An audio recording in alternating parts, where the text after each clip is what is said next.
안녕하세요. 저는 60대 여성입니다. 나이를 세는 것도 잊고 있었는데 벌써 60대 중후반이네요. 시간만 할 일 없이 지나 나이가 이렇게 되고 나서도 가슴에 묻어둔 아픈 이야기들은 아직도 그대로 아픕니다. 이 아픔을 그저 말없이 속으로만 삭히며 살다 보니 이렇게 시간이 흘렀네요. 정신없이 바쁘게 지낼 때는 괜찮다가도 집에 돌아와 강아지들 밥 주고 혼자 TV라도 보고 있자면 예전 생각들이 꼬리에 꼬리를 물며 머릿속을 헤집어 마음이 심란해지곤 합니다. 다시 찾아온 아침에는 더 열심히 움직이려고 하죠. 저녁에 골아떨어져 잠을 자려면 낮에 힘들다 싶을 정도로 움직이는 게 답이더라고요. 그래도 잠이 안 올 때는 일부러 이 채널을 틀고 사연들을 듣지요. 그렇게 다른 사람들의 속 이야기에 집중하다 보면 거기에 정신이 팔리다가 잠이 들거나 합니다. 저는 지방의 소도시에서 나고 자랐습니다. 부모님은 장사를 하셨는데 그렇게 어렵지도 그렇다고 넉넉하지도 않게 사시던 분들이었습니다. 그래서 저희 세남매는 밥은 굶지는 않고 컸지만 또 하고 싶은 것을 다 누리며 크지는 못했죠. 언니와 남동생은 그런 생활에 크게 불만을 갖지 않는 사람들이었던 반면 저는 불만이 많은 아이였습니다. 함께 장사하시는 부모님 덕에 초등학교 입학 때부터 혼자 모든 걸 챙겨야 하는 환경이 싫었고, 그럼에도 칭찬보다는 못하는 것에 대한 혼이 나야 하는 것도 싫었고요. 저보다 한 살 많은 언니는 저보다 3살 어린 남동생을 챙기느라 정신이 없는 것도 싫었고, 그런 불만들이 쌓일수록 저의 소망은 지긋지긋한 이 집구석을 떠나는 일이었죠. 부모님 품 안에 있는 게 얼마나 감사한 일이었는지 지금은 알지만 그때는 몰랐으니까요. 부모님은 매일 새벽에 나가 저녁 무렵 돌아오셔서는 언니와 동생에 대한 칭찬만 하셨습니다. 저에게는 이건 너가 해야지. 언니는 동생 보느라 바쁜데 너는 하는 것도 없으면서 뭘 한 거야?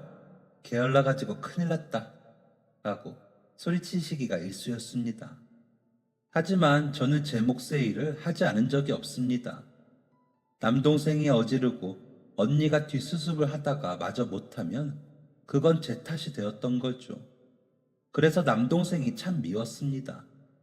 그때는 그 아이가 어떤 아이인지 이해가 안 됐으니까요. 그저 좀 남들과는 다른 아이라고 생각했습니다. 말을 좀 못하고 갑자기 소리를 지르고 뛰어다니는 행동들이 그저 말썽쟁이라서 그런 거라고 생각했으니까요. 하지만 점점 클수록 알겠더라고요. 동생은 아픈 아이였습니다. 요즘 들어 드라마 덕에 더 알려진 흔히 자폐라고 부르는 발달 장애였던 거죠. 언니는 그걸 일찍 이해했는지 동생을 잘 챙겼습니다. 저는 그 아이가 아픈 걸 알고 나서도 그저 싫어하고 미워하기만 했습니다. 그리고 차라리 내가 아픈 아이였으면 좋겠다는 철부지 생각까지 했습니다. 저는 일평생 가져보지 못한 관심과 사랑을 그 아이는 받고 있었으니까요. 그게 부러웠던 거죠. 할머니는 가끔 오셔서 저에게 너가 뱃속에서 자리를 잘 틀고 나왔어야지. 동생이 안 아프게 태어났을 텐데 아주 내가 심란해서 라면서 제 탓을 하시기도 하셨기에 저는 집안의 모든 미움을 제가 받고 있다고 생각했거든요. 그래서 그 아이가 받는 관심과 사랑을 시샘하고 탐했습니다. 중학교에 갈 때쯤에는 더 심해졌습니다. 덩치가 커질수록 더 말을 안 듣고 폭력적으로 행동하는 그 아이와 다투는 일이 많아졌죠. 야, 김지석, 너 가만히 안 있어? 이게 어디서 지멋대로야, 병신 같은 게. 라고 소리치기도 했고요. 그럼 언니는 야, 김지희, 너는 애한테 좋게 말해도 될 걸 왜 소리 질러? 너 없을 땐 지석이 이렇게 하지도 않아. 너는 애랑 똑같이 구냐? 그리고 병신 소리 하지 마. 안 그래도 아픈 애한테. 라며 제게 타박을 놓고는 했습니다. 그러면 저는 지지 않고 언니나 해. 난 관심 없어. 차라리 태어나질 말지. 괜히 태어나서는. 이라고 답을 하고는 했는데 그럴 때마다 언니는 저를 때리곤 했습니다. 동생에 대해 다른 사람들이 아무리 안 좋게 이야기해도 누나가 돼서는 그런 말을 하면 되냐면서요. 그럼 저는 또 악다구니를 쓰며 언니에게 언니도 싫고 쟤도 싫고 엄마 아버지도 다 싫어. 진짜 이놈의 집구석 나가버릴 거야.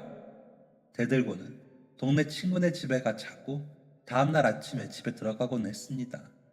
동생은 그 사이에서 귀를 막고 소리를 치고는 했고요. 고등학교에 갈 때쯤에는 저는 집에서는 말을 하지 않는 아이가 되었습니다. 언니는 여전히 동생들을 챙기느라 정신이 없었고 부모님은 일하시느라 정신이 없었죠. 달라진 점이 있다면 엄마가 일을 가시지 않고 동생을 하루 종일 돌보셨다는 점입니다. 언니는 공부를 잘했는데도 상고를 갔습니다. 취직해서 돈 벌어 동생 병원에 데려간다고요. 저는 원래 공부하는 연이 없어 언니와 같은 상고를 갔습니다. 동생은 받아주는 학교가 없으니 그냥 집에 있었고 동생을 혼자 둘 수 없던 엄마는 일을 못 가게 되신 거죠. 엄마가 하루 종일 동생을 돌보느라 하지 못한 집안일은 언니의 차지였습니다. 빨래, 청소, 밥까지 언니는 척척 해냈죠. 동생은 그런 언니가 좋은지 곁을 졸졸 따라다니면서 누나 학교 안 가? 하고 묻고는 했습니다. 저보고는 야! 라고만 하면서요. 식구들이 날 무시하니 저것도 날 무시한다는 생각에 동생의 그 야! 소리가 너무 듣기 싫어 이를 악물고 엄마에게 들리지 않을 정도로 너 한 번만 야라고 해. 아주 그냥 가만 안 둘 줄 알아? 라고 으르렁거렸죠. 언니는 그러면 저에게 눈을 흘기고는 지석아 누나랑 산책 갈까? 대신 뛰지 말고 손잡고 얌전히 가는 거야. 알았지? 약속! 이라며 데리고 나가곤 했습니다. 동생은 언니의 말은 잘 들었지만 다른 가족과는 통제가 거의 되지 않아 동생 산책 담당은 언니였거든요. 그 사이에 엄마가 쉬시기도 했고요. 2, 30분 남짓의 시간이었지만 그동안 좀 누우시기도 하고 씻기도 하셨습니다. 잘 때는 엄마는 동생 발목과 엄마 발목을 묶고 주무셨는데 동생이 뒤척거릴 때마다 잠이 깨서 잘 못 주무신다고 하시곤 하셨거든요. 아마 유일한 쉬는 시간이 그때셨을 겁니다.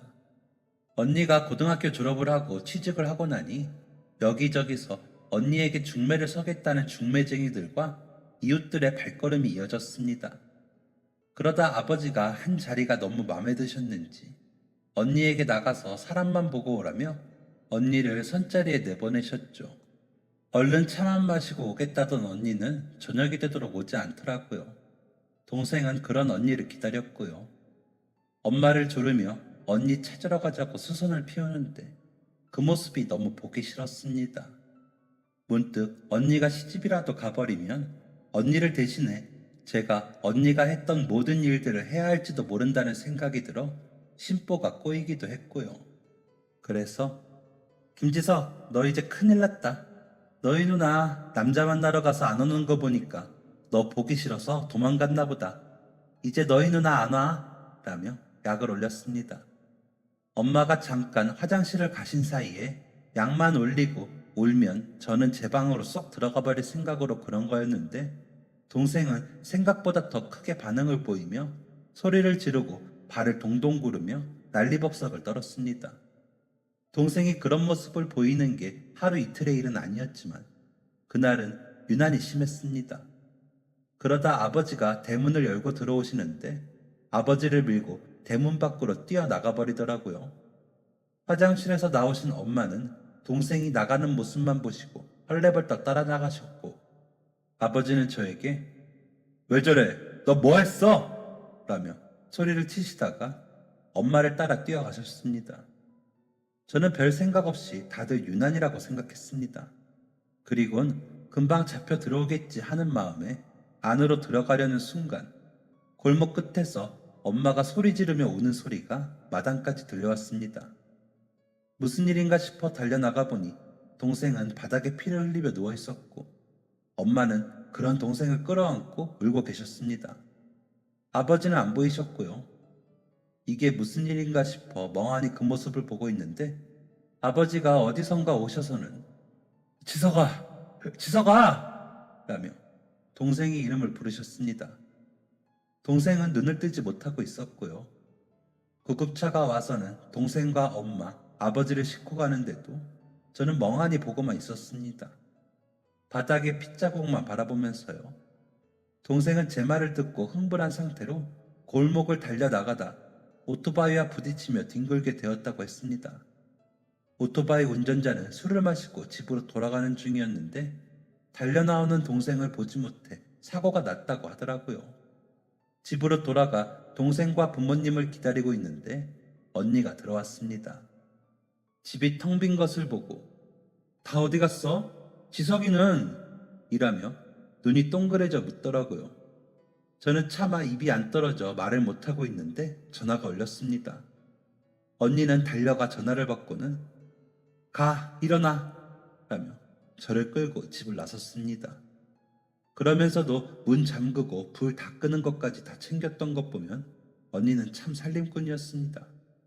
언니와 병원에 도착해 보니 동생은 수술실에 들어갔고 엄마는 온통 피범벅이 되어 다리와 팔에 붕대를 감고 계시더라고요. 동생을 잡으려다 놓치면서 넘어지셨는데 상처가 꽤나 컸는지 붕대가 넓게 감겨 있었습니다. 아버지는 저를 보자마자 너 지석이한테 뭐라고 했어? 라며 사납게 물으셨습니다. 그러자 엄마와 언니는 돌아보며 저를 노려보듯 보더라고요. 사실대로 말하면 큰일이 날 것 같아. 언니 찾는 것 같기에 기다리라고 했는데 라고 거짓말을 해버렸습니다. 아무도 그 말을 의심하지 않더군요. 그 아이가 발작을 일으키듯이 난리를 피우는 건 하루 이틀이 아니었으니까요. 엄마는 지친 표정으로 벽에 기대셨고 언니는 그런 엄마의 손을 잡고 엄마를 보살폈습니다. 아버지는 담배를 피우러 병원 밖으로 나갔다 들어오시기를 여러 번 반복했고요. 저는 수술실 밖 벤치에 앉아 고개를 숙이고 있었습니다. 두려웠습니다. 동생이 저대로 잘못될까봐 두렵기도 했고 동생이 깨어나 제가 한 말을 전하고 가족이 저를 탓하고 더 미워할까 두려웠습니다. 안 그래도 사랑받지 못하는 제게는 미움받는 것 또한 큰일이었으니까요. 하지만 그러면 안 되는 것이었습니다. 그저 동생이 무사히 깨어나길 바라고 바랐어야 했습니다. 아니, 저는 동생을 약올리지 말았어야 하는 게 맞죠. 동생은 그날 하늘의 별이 되어버렸으니까요. 아무것도 모르고 좋아하는 것만 찾던 동생은 그렇게 저희 가족 곁을 떠나버렸습니다. 넘어지면서 머리를 많이 다쳤다고 하더라고요. 피도 많이 흘렸고 다친 부위가 커 수술을 하면서 어려움이 많았다고 의사 선생님께서 그러셨거든요. 엄마는 동생의 사망 선고를 듣고 그 자리에 주저앉아 사고 때보다 더 크게 소리를 내며 울부짖듯 우셨습니다. 아버지는 벽을 치며 고개를 떨어뜨리며 우셨고요. 언니는 손을 모아 입을 막으며 눈물을 주룩주룩 흘리더군요. 저는 그런 가족들을 바라보며 뒷걸음질 쳤습니다. 저 때문에, 제가 한 말 때문에 동생이 그렇게 되었으니까요. 다리가 후들거리고 머리가 아득해졌습니다. 서는 법도 앉는 법도 모르는 사람처럼 온몸의 피가 머리 뒤편으로 빠져나가는 것 같은 느낌이 들더니 그 다음은 기억이 나질 않습니다. 정신이 들어 눈을 떠보니 제가 침대에 누워있고 팔에 링거가 들어가고 있더군요. 주변에는 아무도 없었습니다. 주변에 웅성거리는 소리가 들렸지만 일어설 수 없었습니다. 그저 눈물만 나더라고요. 제가 훌쩍이자 주변을 지나던 간호사가 저를 내려다보더니 정신이 드세요? 병원 복도에서 쓰러지셨어요. 가족분들은 장례식장에 계신다고 깨어나면 내려오시래요. 지금 움직이지 마시고 이거 다 맞고 내려가세요. 안 그러면 또 쓰러지세요. 라며 가더군요. 어떻게 해야 할까 너무 고민스러웠지만 장례식장에 내려가는 게 두려워 그냥 링거를 맞고 있었습니다. 하지만 링거가 다 들어갈 때쯤이 되자 언니가 저를 데리러 왔더군요. 눈에 눈물을 그렁그렁 담은 채로 지희야 가자. 가서 지석이 잘 보내주자. 너도 많이 놀랐지? 얼마나 놀랐으면 쓰러지기까지 해. 가자. 일어날 수 있겠어? 라며 다정한 말투로 저를 챙기는 언니를 보며 저는 죄책감이 더 심해지는 것을 느꼈습니다. 하지만 언니에게 사실대로 말할 수는 없었습니다. 죄책감만큼이나 두려움이 컸으니까요. 동생의 장례는 저희 가족의 우는 소리만 가득한 채 진행됐습니다. 오신 손님들도 눈물을 흘리셨고 별 말도 없이 식사도 조용히 하시고 가셨습니다.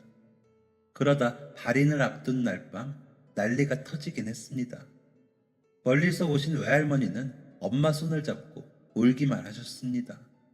문제는 친할머니셨죠. 눈물 한 방울 흘리지 않으시더니 고모와 엄마 곁에서 들으라는 듯이 이게 얼마야? 무슨 자식 장례를 이렇게 화려하게 하냐?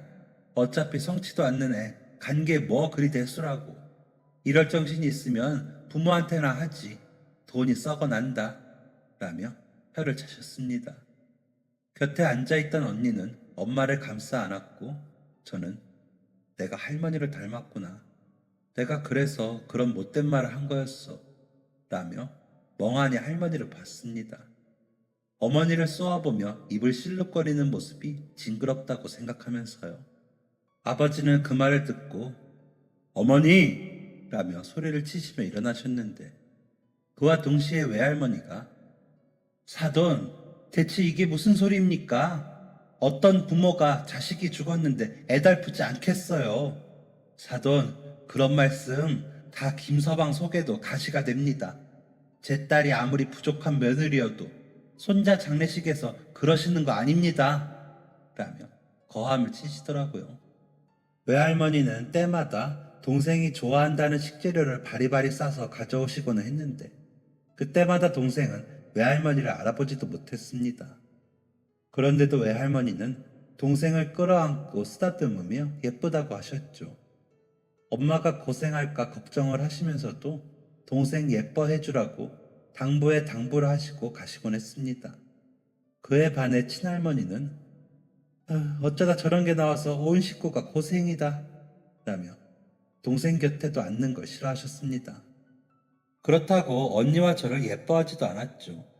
지척에 사시면서도 잘 와보지도 않다가 그저 돈이 필요할 때나 고모들 뭐 해주라고 할 때만 오셔서 온 집안을 살피며 꼬투리 잡을 생각을 하셨으니까요. 목적은 단 하나, 엄마를 조금이라도 힘들게 하시는 거였습니다. 그 덕에 친할머니가 다녀가신 날에는 엄마는 마당 한편에 물을 떠놓고 기도를 하며 우셨습니다. 아버지는 그런 엄마의 뒷모습을 보며 담배만 피우셨고요. 그래서 친할머니를 참 미워했는데 그 얼굴에서 제 모습이 보이고 나니 죄책감은 더 커졌습니다. 그만큼 두려움도 커졌고요. 동생에게 사과하고 싶어도 동생은 더 이상 들을 수 없으니 사과할 수도 없다는 생각에 마음은 더 괴로웠습니다. 친할머니는 소리치는 외할머니에게 사돈, 아무리 그래도 지나치시네요. 뭐 그런다고 죽은 애가 살아옵니까? 산 사람은 살아야죠. 이렇게 장래만 대단하게 한다고 되나요? 라며 더 크게 소리쳤습니다. 고모들은 곁에서 저희 엄마도 속상하니까 하시는 얘기잖아요. 솔직히 쓸데없는 돈 쓰는 것도 맞고요. 라며 친할머니 편을 들며 나서더군요. 그러자 아버지는 막내 고모의 뺨을 치더니 나가. 다시는 안 보고 살 거니까 찾아오지도 말고. 그동안 하나밖에 없는 아들이라고 돈 달라면 돈 주고 사달라면 사주면서 그렇게 해줬는데 뭐가 어째? 내 자식 장례식장에서 할 소리야? 어머니도 그러시는 거 아닙니다. 아무리 돈이 좋아도 손자 가는 길에 그러시는 거 아니에요. 가세요. 저는 이제 어머니 아들 안 합니다. 라며 친할머니와 고모들을 장례식장 밖으로 내쫓으셨습니다. 나가면서도 시끌벅적하게 나가면서 친할머니의 한탄이 들렸지만 아무도 내다보지 않았습니다. 그 모습을 보며 저는 역겨움과 두려움을 느꼈습니다. 미안한 마음도 더 커졌고요. 동생의 영정사진을 보며 눈물만 흘렸습니다. 그런다고 제가 지은 죄가 사라지진 않지만 그래도 눈물이나 울었습니다. 동생의 발인이 끝나고 근처 공원 묘지에 동생을 묻어주고는 집으로 돌아왔는데 집이 너무 낯설게 느껴졌습니다. 저희가 살던 집이었는데 다른 집 같았습니다.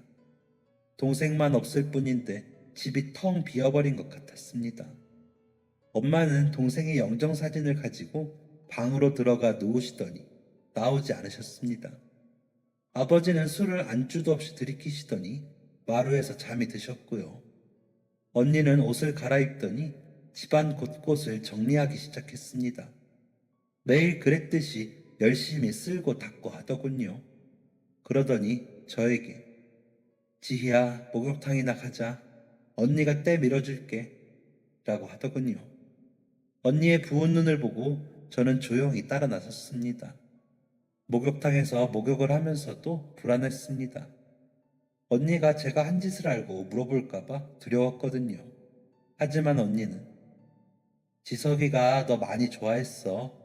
언니랑 산책 갈 때마다 지희는 왜 나 싫어해? 라고 물어봤는데 너가 무서워서 가까이 못 간 거야. 너가 모르는 줄 알았는데 이번에 보니까 너도 지석이 많이 생각하더라. 언니가 그동안 서운하게 한 거 미안해. 라며 제 등을 밀어주더라고요. 저는 그 말을 듣는데 돌아보지도 못하고 고개 숙여 흑흑거리며 울었습니다.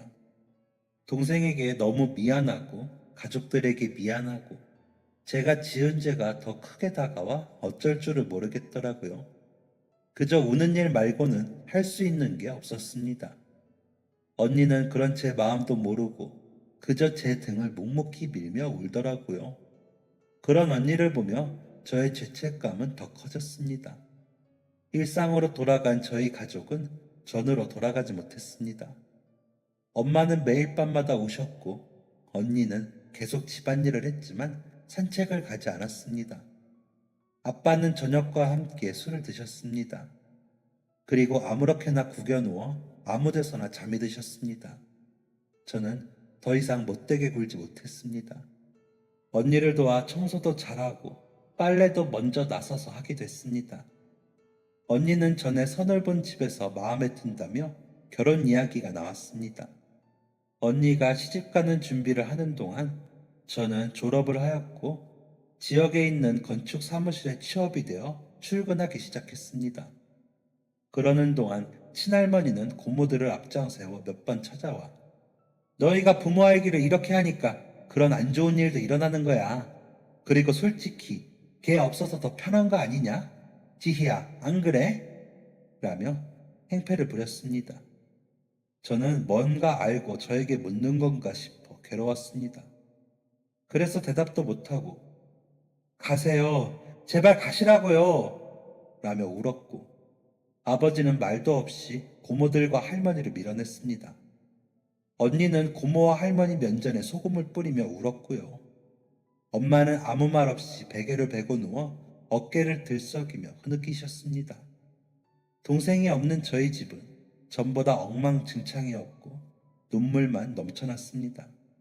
그중 저는 죄책감으로 가족들 곁을 맴돌며 겉돌았습니다.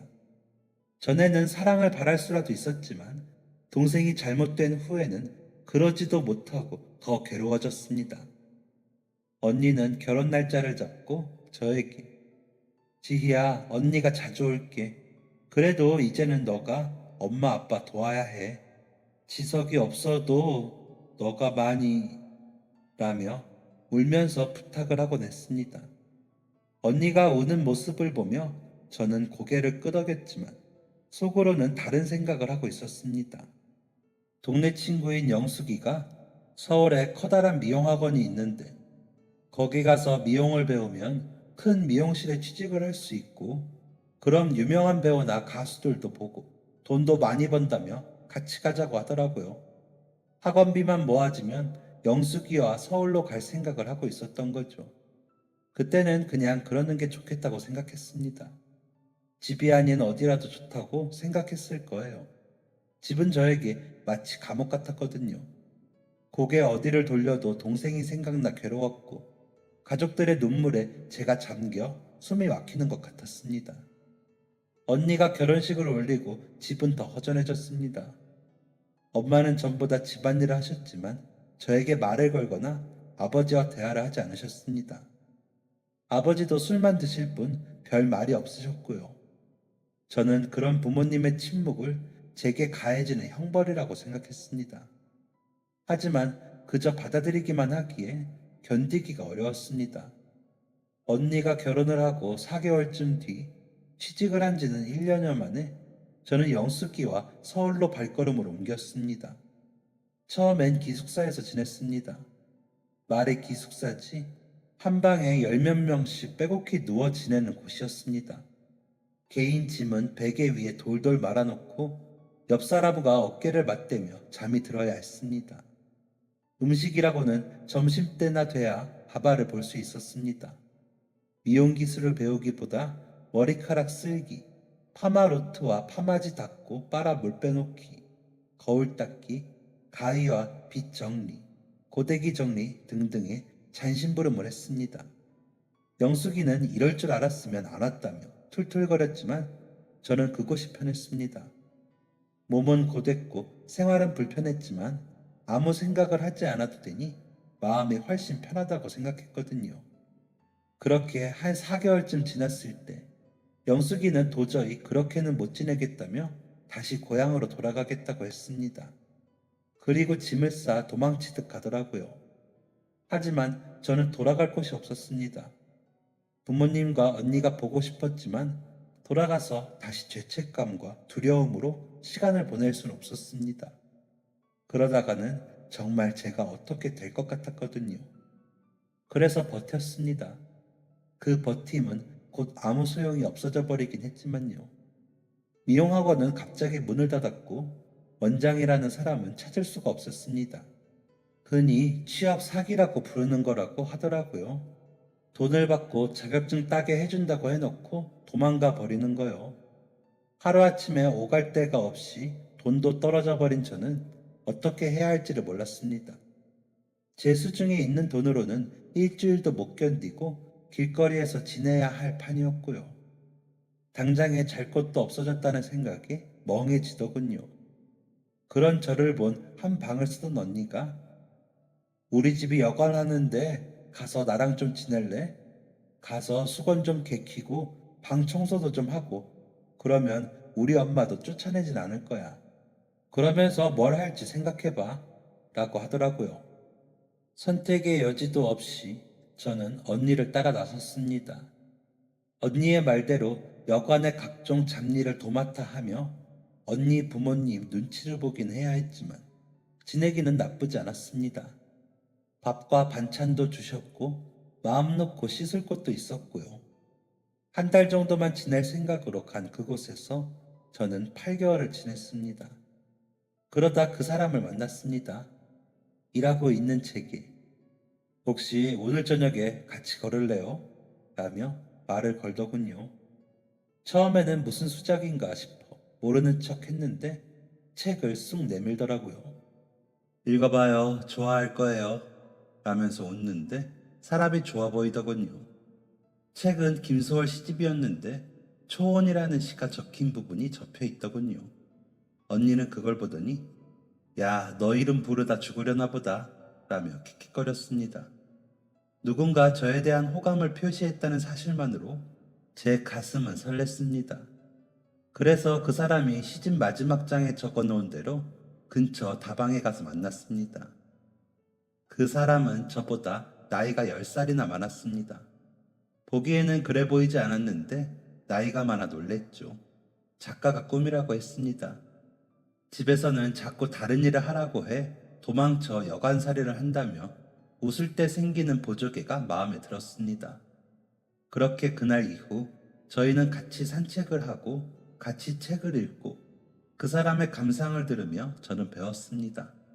그러다 임신이라는 것을 알았죠.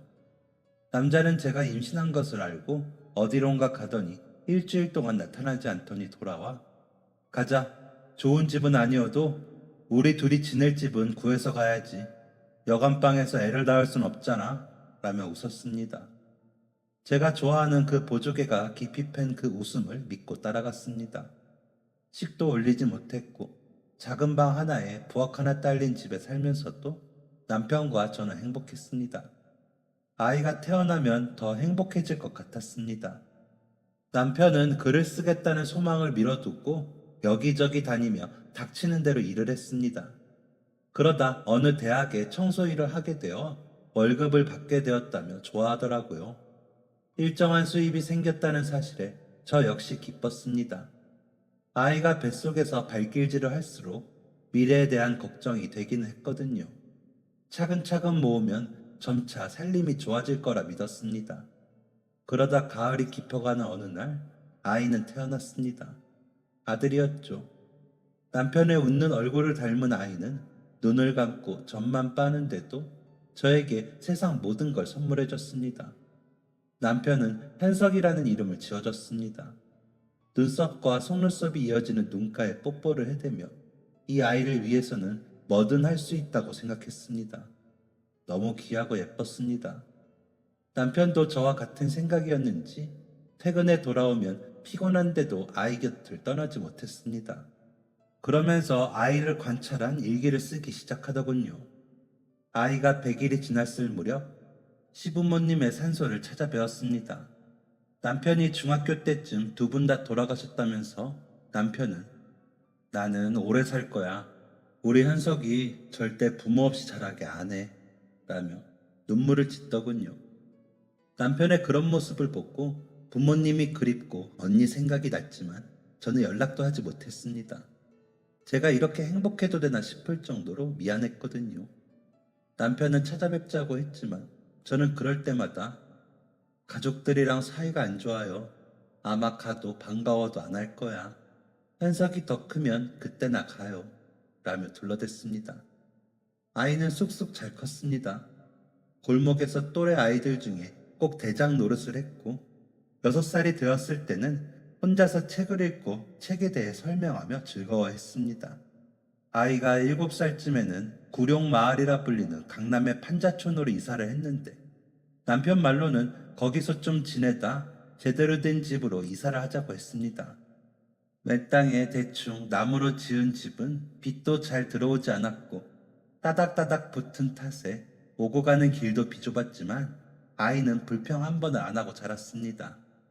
저와 남편에게 편지도 잘 썼고요. 남편은 전보다 바빠졌지만 전보다 수입이 일정치 않았습니다. 집에도 잘 들어오지 않는 날들이 이어졌죠. 무슨 일인가 싶어 궁금했지만 남편은 웃으며 별일 아니야. 미안해. 내가 나중에 다 설명할게. 현석이랑 조금만 기다려. 미안해. 라더니 아끼던 책까지 다 팔더라고요. 남편의 그런 모습을 보며 두려워졌습니다. 남편과 저만 있다면 괜찮은데 아이까지 있으니 살고 있는 것조차 사라질까봐 두렵더라고요. 그래서 동네 아주머니들과 인형 공장에 가 검수도 하고 눈도 붙이고 실밥도 뜯는 일을 했습니다. 그래야 아이를 굶기지 않을 수 있으니까요. 아이는 제가 집에 없는 상황에서도 잘 지냈습니다. 챙겨놓고 가는 간식도 잘 챙겨 먹고 숙제도 잘했습니다. 학교에 들어가서 아이는 다 100점이었습니다. 뭘 해준 적도 없는데 아이는 척척 100점을 받아오곤 했습니다. 학교가 멀어 비가 오던 눈이 오던 근 1시간을 걸어가야 했는데도 아이는 씩씩하게 학교를 다녔습니다. 저는 그저 감사하는 마음으로 아이를 바라봤습니다. 남편은 다시 퇴근도 빨리 하고 아이와 시간을 보내주었습니다. 같이 일하는 사람들끼리 계를 했는데 계주가 그 돈을 가지고 도망을 가 그걸 잡느라 한동안 쫓아다녔다고 하더라고요. 결국 잡지는 못했고 포기했다며 미안하다고 눈물을 흘리고 남편을 보며 마음이 아팠습니다. 돈도 돈인데 마음고생을 하느라 부쩍 말라버린 남편이 안쓰러웠거든요. 남편이 아이 공부를 봐주니 아이는 더 열심히 공부했습니다. 그러다 중학교에 들어갈 때 성적이 전교 1등이라 학생 대표 선서를 한다며 설레어하기도 했습니다. 저는 뒤돌아 눈물을 닦았습니다. 이렇게 행복해도 되나 싶었거든요. 남편은 그런 아이에게 상으로 뭘 받고 싶냐고 물었습니다. 그랬더니 엄마랑 아빠랑 가까운 곳이라도 여행 가고 싶어요. 낚시도 배우고 싶고 라고 답하더라고요. 생각해보니 우리 가족이 나들이도 안 가봤더라고요. 남편은 쉬는 날 가까운 한강변에 낚시를 가자며 아이에게 이번에는 한강 가서 낚시해보고 다음에는 저수지 낚시터 같은 곳으로 가서 하루 자고 오자 라고 했습니다. 아이는 그 또한 만족했는지 좋아했습니다. 저는 가서 먹을 도시락을 준비하며 같이 좋아했습니다. 그런데 공장에서 급히 연락이 와 일당을 3배 준다며 일을 해달라고 하더라고요. 아이 교복에 운동화에 지출이 컸던 터라 저는 그 제안을 뿌리칠 수가 없었습니다. 그래서 아이에게 현서가 엄마는 이번에 못 갈 것 같아. 공장에 일이 생겨서 출근해야 할 것 같아. 어쩌지? 다음에 갈 때는 엄마가 꼭 같이 갈게. 대신 도시락은 맛있게 싸줄게. 라며 사정을 해야 했습니다. 아이는 서운해 했지만 엄마도 가고 싶으신데 못 가시는 거니까 괜찮아요. 라며 애써 웃어줬습니다. 그런 아이를 끌어안고 물고 빨고 여기저기 뽀뽀를 해가며 미안한 마음을 표현했습니다. 아침 일찍 아이와 남편은 도시락을 가지고 집을 나섰고 저는 공장으로 향했습니다. 일을 하면서도 아이의 얼굴이 눈에 밟혀 집중을 못하고 실수가 나 오늘따라 왜 이럴까 하며 어색하게 웃었습니다. 그 당시 삐삐가 연락수단이었던 때였는데 정신이 없는 와중에 자꾸 삐삐가 울려 공장 전화로 메시지를 들었습니다. 경찰이었고 도시락 가방에 제가 적어놓은 제 삐삐 번호를 보고 연락을 했다며 병원인데 오셔야 할 것 같다는 메시지였습니다. 무슨 소리인가 싶어 바로 뛰어나가 병원으로 향했습니다. 도착해보니 경찰이 저를 영안실로 안내하더군요. 그곳에는 아침에 웃으며 나간 남편과 아들이 나란히 누워 있었습니다. 저는 소리도 내지 못하고 놀라 경찰을 봤습니다. 목격자들 말이 아드님이 낚싯대를 던지다가 발을 헛디뎠는지 물에 빠졌는데 남편분이 아이를 따라 물에 뛰어드신 모양이에요. 주변에서 건지려고 했지만 둘 다 허우적거리다 물을 많이 먹고 라고 하는데 제 정신이 아득해졌습니다. 정신을 차려보니 응급실이었습니다. 순간 저는 동생이 사고를 당한 그날과 헷갈려 엄마와 언니를 찾았습니다. 남편과 아이를 만난 건 그저 꿈이라고 생각이 들었거든요. 하지만 점점 괴로움과 고통이 저를 덮치며 아이와 남편의 사고가 현실임을 깨달았습니다. 제가 엉엉 소리를 내며 울자 의사가 와 진정제를 놓았고 저는 다시 잠이 들었습니다. 다시 눈을 뜨고 일어나 다시 영안실로 가 남편과 아이를 다시 보여달라고 난리를 쳤습니다. 보낼 수 없는 두 사람을 한 번에 잃은 저는 다시 한번 확인하고 싶었습니다. 마치 잠이 든 것처럼 누운 두 사람을 보며 저는 울었습니다. 목이 쉬고 목소리가 나오지 않을 만큼 악을 쓰며 울었습니다. 울다 보니 제가 동생에게 지은 죄를 이렇게 돌려받는다는 생각이 들더군요. 남편과 아이의 장례를 치르며 저는 여러 번 실신을 했습니다. 엄마가 동생 장례식장에서 그랬던 것처럼요. 이웃들과 아이 학교 친구들, 남편 직장 동료들은 그런 저를 위로했지만 제게 와닿진 않더군요. 모든 게 꿈결처럼 지나갔습니다. 발인이 끝나고 아이와 남편을 둘 다 화장을 해 가장 가까운 바다에 가 뿌려줬습니다. 여행을 가고 싶다며 바다를 직접 보는 건 어떤 느낌일지 궁금하다던 아이의 말이 생각났거든요. 남편이 썼던 바다라는 시도 기억이 났고요. 바다에 두 사람을 흘려보내며 다음 생에는 나처럼 죄 많은 사람을 만나지 말라고 했습니다. 내가 죄가 커 미안하다며 빌었습니다. 그렇게 남편과 아이를 보내고 해가 지고 별이 뜰 때까지 그 자리를 벗어나지 못했습니다. 저도 같이 따라갈까 하는 생각도 했지만 머릿속에 떠올랐습니다. 지금이라도 가족들에게 사실대로 말하고 용서를 구해야 한다고요. 동생에게 내가 그런 못된 말을 해서 동생이 사고가 난 거라고 말하고 용서를 빌어야 했습니다.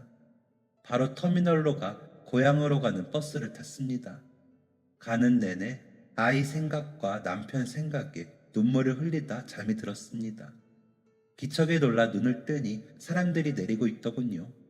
고향 터미널은 제가 고향을 떠날 때와 달라진 것이 없었습니다. 거의 20년 가까운 시간이 흘렀는데 냄새마저도 그대로더라고요. 새벽이라 집까지 가는 버스가 아직 다니지 않아 집으로 걸어가는 동안 동이 텄습니다. 동생이 사고가 났던 골목 입구에 다다르자 몸이 부르르 떨리며 두려움이 저를 덮쳐왔습니다. 천천히 걸으며 골목에 들어서자 친정집 문이 보였습니다. 한 걸음 한 걸음 마음속에서 울컥하니 올라오는 것을 겨우 진정시키며 다가갔습니다. 담벼락에서 안을 들여다보니 엄마가 마당을 쓸고 계시는 게 보였습니다. 제가 엄마라고 부르자 엄마는 들고 있던 빗자루를 던지고 문을 열고 달려 나오시더군요. 저를 안으며 지희야 하시는데 엄마는 많이 늙으셨더라고요. 저는 아무 말도 못하고 그저 울었습니다. 상복을 입고 있는 저를 보고 이게 무슨 일이냐며 엄마는 놀라신 눈치고요. 그렇게 한동안 아무런 말도 못하고 울기만 하던 저는 갑자기 몰려오는 피로감에 잠이 들었습니다. 아무 꿈도 꾸지 않고 아무렇게나 구겨지듯 잠이 든 저는 꽤 오래 잤던 것 같습니다. 일어나 보니 어머니는 음식을 하고 계셨고 언니와 형부가 와 있더라고요. 처음 보는 조카들은 어색한 듯 인사를 했습니다. 조카들을 보자 아이 생각에 왈칵 눈물이 났습니다. 언니는 너 이게 뭐야? 20년 만에 나이 40이 돼서 상복을 입고 나타나면 어떡해? 라며 묻더군요. 언니의 물음에 눈물만 흘리던 저는 남편과 아이의 사고에 대해 말을 했습니다. 그리고는 사실 지석이 그렇게 만든 거 나야. 내가 놀리려고 언니 이제 안 온다고 그랬더니 지석이가 흥분해서 아버지 들어오시는데 밀고 나간 거야. 근데 그렇게 사고 나라고 그런 건 아니고 잘못했어. 미안해. 내가 나빠서 우리 남편이랑 아들이 그렇게 된 것 같아. 차라리 내가 죽었어야 했는데. 그래서 사과하러 왔어. 안 그러면 안 될 것 같아서. 라며 울었습니다. 한동안 아무도 말을 하지 않더군요. 그러다 엄마가 저를 안으시더니 그래서 집에도 못 오고 마음만 졸이느라 20년을 살았냐? 아이고, 너희 아버지 돌아가시고도 못 오게 연락을 그래 딱 끊고 살아? 영숙이 내려오고 너희 아버지가 너 찾으러 서울 갔다가 몇 번을 허탕치고 왔는지 알아? 이 미련 곰탱아 라며 우시더라고요. 언니는 그래, 앞으로도 사죄하면서 살아. 죽지 말고 살아. 살면서 갚아. 하며 울더군요.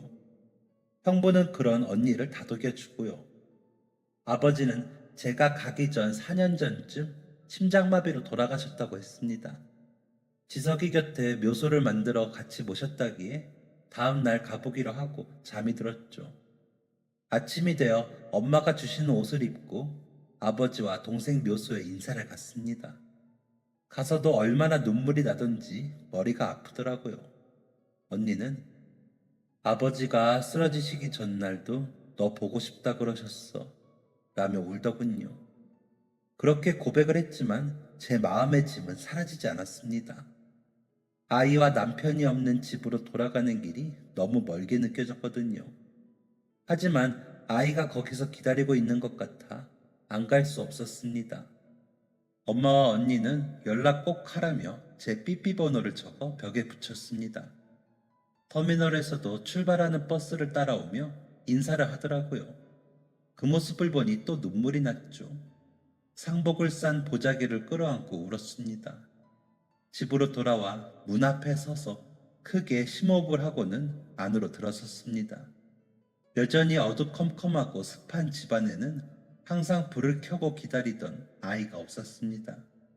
작은 상으로 만들어준 책상에 불을 켜고 숙제를 하다가 엄마! 하며 웃으며 반기는 아이는 어디에도 없었습니다. 밤이 늦도록 일을 하고 와 문을 열고 나왔어 라며 들어오는 남편도 없었습니다. 그러다 날이 샜고 햇볕이 드는 것을 보고서야 잠이 들었습니다. 잠에서 깨니 어스름한 노을빛이 들어오고 있더군요. 여전히 아이는 없었고 남편은 돌아오지 않았습니다. 5월 중순임에도 매서운 겨울처럼 한기가 느껴지더군요. 그렇게 또 해가 뜨는 것을 보고 잠이 들었습니다. 그러다 누군가 문을 거칠게 두드리는 소리에 눈을 떠보니 옆집 언니들이 문을 두드리고 있더군요. 문을 여니 있었네. 어디 다녀왔어? 라며 안으로 들어와 음식을 내려놓더니 정신 차리고 살자. 이게 뭐야? 현석이랑 현석이 아빠가 이 꼴을 보면 얼마나 속상할 거야? 라며 제 어깨를 잡더라고요. 언니! 라며 저는 그 자리에 주저앉아 또 울었습니다. 언니는 저를 안고 같이 울어주더군요. 언니가 돌아가고 밥을 했습니다. 반찬을 보니 허기가 돌더군요. 그래도 살겠다고 배가 고프더라고요. 밥에 불을 끄고 뜸이 들기를 기다리다가 문득 남편이 적은 아이 관찰 일기가 생각이 났습니다. 한 번도 열어본 적이 없는데 열어보고 싶어지더군요. 아이가 태어난 날, 아이가 처음 걸은 날, 아이가 엄마 소리 한 날 등등 아이에 대해서 꼼꼼히 적어놓은 그 일기를 읽다 보니 선명하게 그때가 느껴져 웃음이 났습니다. 그리고 그 시기 때 남편의 생각도 알게 되며 공감도 하고 안쓰러운 마음이 들기도 했고요. 고마운 마음도 들었죠. 남편은 아이가 저희에게 쓴 편지들도 붙여놨더라고요. 그렇게 밤이 늦도록 일기를 보다 보니 이대로 있을 수는 없었습니다. 언니 말대로 동생 몫과 아이와 남편 몫까지 열심히 살아야겠다고 생각했습니다. 그래야 받은 사랑에 대한 보답을 할 수 있겠더라고요. 그 일기에 아이 이야기와 함께 저에 대해서도 쓰여 있더라고요. 제가 힘든 현실에 아프지 않고 힘들지 않았으면 좋겠다고요. 살아야 했습니다. 그래서 생각이 난 게 장례식장에서 무슨 일이 있으면 연락하라며 명함을 주신 소장님이 생각이 났습니다. 그래서 동네 어귀에 있는 공중전화로가 전화를 드렸습니다. 안녕하세요. 홍기석 씨 아내 되는 사람입니다. 라고 말을 뗐더니 반가워하시더라고요. 그래서 다름이 아니라 일자리를 부탁드릴 수 있을까요? 남편이 하던 일도 좋고요. 라고 말씀을 드렸습니다.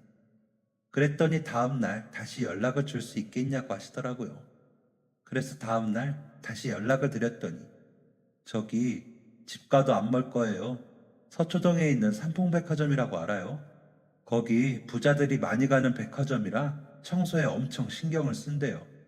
홍 과장님 안 사람이라 내가 특별히 소개했어요. 당분간은 임시직인데 잘하면 뽑아줄 거예요. 내일 백화점 관리소장실에 가서 내가 보내서 왔다고 해요. 라고 하시더라고요. 다음날 아침 소장님 말씀대로 백화점으로 갔습니다. 멀리서도 눈에 띄는 분홍색 건물이 멋지다는 생각이 들더군요. 백화점 관리소장님은 백 소장님이 어지간해서 이런 부탁 안 하시는데 웬일로 하셨더라고요. 내일부터 바로 나오세요. 마침 저희가 인력이 급해서 바로 오시면 돼요. 내일 오시면 구역이랑 설명해 드릴게요. 라고 하시더라고요.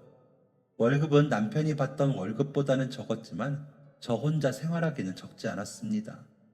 백화점을 빠져나오며 다리에 힘이 풀려 잠시 가로수에 기댔는데 넓고 깨끗한 길에 높은 아파트 사이에 서 있는 분홍색 건물이 더 웅장해 보였습니다. 우리 아이는 저런 데서 옷 한 번을 못 사줬다는 생각을 하니 괜히 또 눈물이 나더군요. 그렇게 돌아서서 길을 걸으려는데 어디선가 나타난 작은 새끼 강아지가 저를 향해 달려오고 있더라고요. 마치 전에 저를 본 적이 있는 아이처럼 달려오는데 이상하게 우리 아이 같다는 생각이 들어 그 자리에 앉아 강아지를 안았습니다. 주변에 주인이 있나 싶어 주변을 두리번거렸지만 아무도 강아지를 찾는 사람이 없었고 강아지는 저의 손을 핥으며 낑낑거리더라고요. 한참을 강아지를 안고 기다려봤지만 주인도 어미도 나타나지 않더라고요. 순간 아이가 보냈다는 생각이 들었습니다. 아마 어디엔가 의지를 하고 싶으니 괜히 생긴 생각이겠죠. 하지만 우연치고는 너무 절묘해서 강아지를 집으로 데리고 가야겠다는 생각이 들더라고요. 이제 막 여름이 시작한 6월에 강아지를 안고 집으로 향해 걸으며 땀이 나긴 했지만 저만 바라보는 강아지를 보니 아이를 처음 안았을 때처럼 마음이 몽글몽글해졌습니다. 집까지 걷는 동안 강아지는 제 품에서 잠이 들었고요. 다음날 아침 출근을 하며 어제 걸으면서 들려산 강아지 밥이랑 배변 패드를 깔아놓고 방문 단도리를 하고 강아지에게 인사를 하고 출근을 했습니다. 도착해보니 옷을 갈아입으라고 주셨고 1층 로비와 화장실을 담당이라며 알려주셨습니다. 일을 하면서도 집에 있는 강아지가 신경 쓰여 손이 빨라졌습니다. 아이가 기다리는 집에 빨리 가야 하는 것처럼요. 퇴근을 하고 집에 가보니 강아지는 제가 깔아준 이불에서 배를 내놓고 자고 있더라고요. 제가 온 줄도 모르고 자다가 눈을 뜨더니 팔짝팔짝 뛰면서 좋아했습니다. 제 무릎에 앉고 발가락과 손가락도 물어가며 한참을 놀더라고요. 그런 강아지를 보면 아무 생각 없이 웃었습니다. 웃고 나서도 제가 놀라 입을 막을 정도로요. 그렇게 강아지를 점점 제 자식처럼 여기며 살게 되었습니다. 강아지는 점점 살이 찌며 더 귀여워졌습니다. 강아지를 보는 그 순간이 제 일상의 가장 즐거운 낙이 되었습니다. 아이 관찰일기 읽을 때와 동시에요. 그러다 6월 말이 되는 그날 갑자기 강아지가 토하고 힘들어하며 아팠습니다. 출근을 해야 하는데 강아지가 아프니 어떻게 해야 하나 고민을 하다가 일단 오전 청소를 하고 조퇴를 해서 강아지를 병원에 데리고 가야겠다고 생각을 했습니다. 아픈 강아지를 두고 나가는 발걸음이 떨어지지 않았지만 얼른 다녀오겠다는 말을 남기고 나섰습니다. 가지 말라는 듯이 낑낑거리고 제 바지 밑단을 물고 당기는 강아지를 겨우 달래놓고 출근을 했습니다. 관리소장님께는 제가 몸이 안 좋아 조퇴를 해야겠다며 부탁을 드리고는 허락을 받았습니다.